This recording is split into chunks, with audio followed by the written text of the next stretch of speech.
bayathetha andisabahoyi kaloku ndisathesha ngola ndiphosi ndifana nomphela sipani phambili enye into eza ngemva ngawuthule ibe bayahleka bani ndiyaboniswa ndidlala njengexesha suke ndithule ngoba wena uzubheka ayayaza wam amajije ngawabheka pusha isipana nexesha lodlala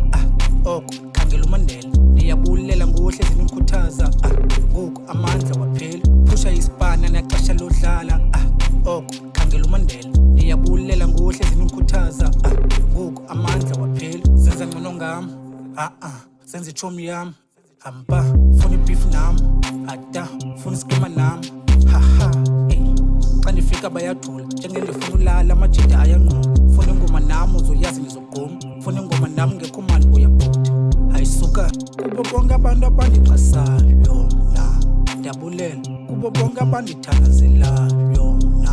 ungadlali akho lula xa ndifuna ndiyayisusa nje mahala ungabovuma emakhaya sasipula yoke ngoku khumbula sikhula khwele kwigiga amajida endiphusha yoke ngoku khumbula sikhula sesusuke kaphi ngakwazi nokugqula kwakumnandi sikhula apha kudala ukusibadala umnqanza uyengqobo ukucula nakuthana kwakudala abanye boyothuka abaphantsi bayavuma xa bekubiza uzoyenza mahala imako lefone kuseta ungabovuma but u6 no9 uyafana andiphikiswa ndibona njengothula ngale ngoma ndiyabulela ndiyabeva bayathetha andisabahoyi kaloku ndisathesha ngola ndiphosi ndifana nomphela sipani phambili enye into eza ngemva ngawuthule ibe bayahleka bani ndiyaboniswa ndidlala njengexesha suke ndithule ngoba wena uzubheka ayayaza wam amajide ngawabheka pusha isipana nexesha lodlala oko khangela uMandela ndiyabulela ngohle zinimkhuthaza